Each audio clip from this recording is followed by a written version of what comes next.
আল্লাহর কাছে হেদায়েত চাইতে হয় বাপ, আল্লাহর কাছে চাইতে হয়, সিরাতে মুস্তাকিম চাইতে হয়। ইহদিনাস সিরাতাল মুস্তাকিম। আল্লাহ বলে বান্দা, আল্লাহর কাছে সঠিক রাস্তা এটা প্রতিদিন চাইতে হয়। আমাদের প্রিয় নবী সাল্লাল্লাহু আলাইহি ওয়াসাল্লাম যিনি হেদায়েতের রাস্তা চিনাইতেন, যিনি আল্লাহর পথ বলতেন, সেই তিনি পর্যন্ত আল্লাহর কাছে হেদায়েত চাইছেন। আল্লাহুম্মা ইন্নী আসআলুকাল হুদা ওয়াত তুকা ওয়াল আফাফা ওয়াল গিনা। আল্লাহ আমি হেদায়েত চাই, আল্লাহ আমি তাকওয়া চাই, আল্লাহ আমি চরিত্রের পবিত্রতা চাই, আল্লাহ আমি দুনিয়ার প্রতি অমুখাপেক্ষিতা চাই। নবীজি বলছেন, নবীজি বলছেন এটা দোস্ত। আল্লাহ রাসূল হেদায়েত চাই। আল্লাহুম্মা আলহিমনি রুশদি ওয়া আইযনি মিন শাররি নাফসি। নবীজি দোয়া করেন, আল্লাহ এই ব্যাপারে কোনটা সঠিক, এই রাস্তাটা সঠিকটা আপনি আমারে ইলহাম করে আমার দিলে ঢাইলা আমার দেখায় দেন।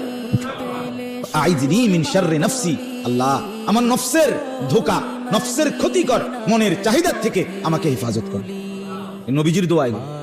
আল্লাহুম্মা আতি নাফসি তাকওয়াহা ওয়া যাক্কিহা। আল্লাহ আপনি আমার দিলের মধ্যে তাকওয়া দেন, আল্লাহ আপনি আমার দিল বিশুদ্ধ পবিত্র করে দেন। আনতা খায়রু মান যাক্কাহা। আপনিই তো হচ্ছেন সর্বোত্তম পবিত্রতাকারী। আনতা ওয়ালিয়ুহা। আপনি তো হচ্ছেন নফসের মালিক। ওয়া মাওলাহা। আপনি তো হচ্ছেন জিন্দেগীর মাওলা। আপনি ছাড়া তাকওয়া দিবে কে? আপনি ছাড়া হেদায়েত দিবে কে মাওলা? আল্লাহুম্মা আসলিহ লি শা'নি কুল্লা ওয়া লা তাকিলনি ইলা নাফসি তারফাতা আইন।